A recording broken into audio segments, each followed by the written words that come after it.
जय श्री श्याम मेरे प्यारे भक्तजनों।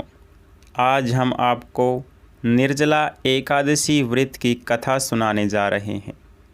एक बार की बात है, भीमसेन व्यास जी से कहने लगे कि हे पितामह, भ्राता युधिष्ठिर, माता कुंती, द्रौपदी, अर्जुन, नकुल और सहदेव आदि सब एकादशी का व्रत करने को कहते हैं, परंतु महाराज मैं उनसे कहता हूँ कि भाई, मैं भगवान की भक्ति पूजा आदि तो कर सकता हूँ, दान भी दे सकता हूँ, परंतु भोजन के बिना नहीं रह सकता।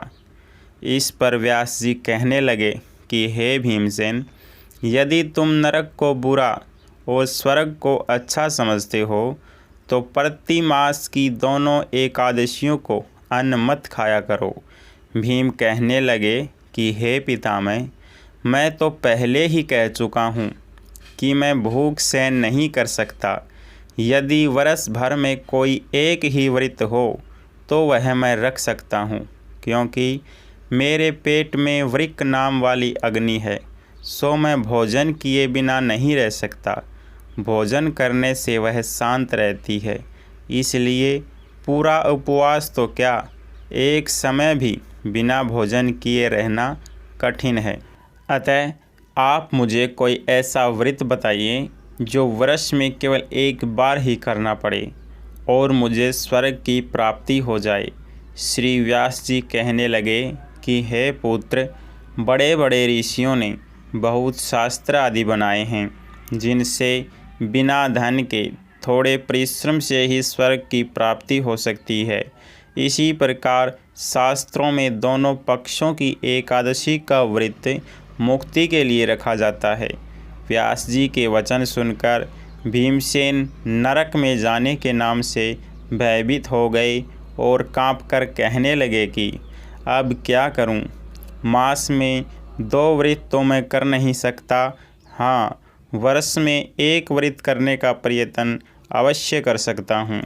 अतः वर्ष में एक दिन व्रत करने से यदि मेरी मुक्ति हो जाए तो ऐसा कोई व्रत बताइए। यह सुनकर व्यास जी कहने लगे कि वृषभ और मिथुन की संक्रांति के बीच ज्येष्ठ मास के शुक्ल पक्ष की जो एकादशी आती है, उसका नाम निर्जला है। तुम उस एकादशी का व्रत करो। इस एकादशी के व्रत में स्नान और आचमन के सिवा जल वर्जित है। आचमन में 6 मासे से अधिक जल नहीं होना चाहिए, अन्यथा वह मद्यपान के सदृश हो जाता है। इस दिन भोजन नहीं करना चाहिए, क्योंकि भोजन करने से व्रत नष्ट हो जाता है। यदि एकादशी को सूर्योदय से लेकर द्वादशी के सूर्योदय तक जल ग्रहण न करें तो उसे सारी एकादशियों के व्रत का फल प्राप्त होता है। द्वादशी को सूर्योदय से पहले उठकर स्नान आदि करके ब्राह्मणों को दान आदि देना चाहिए। इसके पश्चात भूखे और सत्यपात्र ब्राह्मण को भोजन कराकर फिर आपको भोजन कर लेना चाहिए। इसका फल पूरे 1 वर्ष की संपूर्ण एकादशियों के बराबर होता है।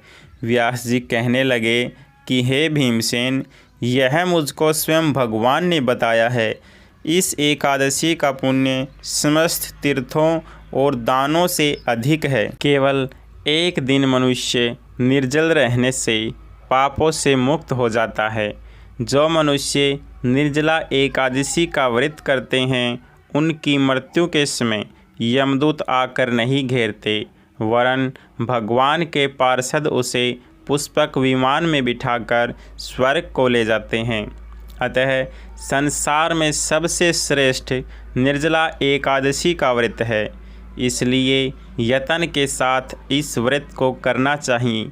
उस दिन ओम नमो भगवते वासुदेवाय मंत्र का उच्चारण करना चाहिए और गौदान करना चाहिए। इस प्रकार व्यास जी की आज्ञा अनुसार भीमसेन ने इस व्रत को किया। इसलिए इस व्रत को भीमसेनी या पांडव एकादशी भी कहते हैं। निर्जला व्रत करने से पूर्व भगवान से प्रार्थना करें कि हे भगवान, आज मैं निर्जला व्रत करता हूँ, दूसरे दिन भोजन करूँगा। मैं इस व्रत को श्रद्धापूर्वक करूँगा, अतः आपकी कृपा से मेरे सब पाप नष्ट हो जाएं।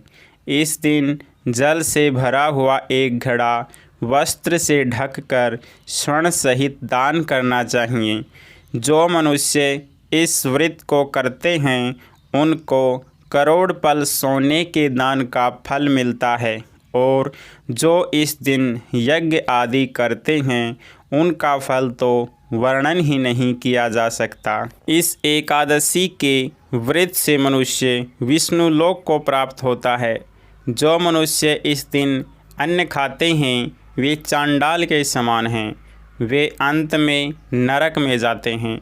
जिसने निर्जला एकादशी का व्रत किया है वह चाहे ब्रह्मा हत्यारा हो, मद्यपान करता हो, चोरी की हो या गुरु के साथ द्वेष किया हो, मगर इस व्रत के प्रभाव से स्वर्ग जाता है।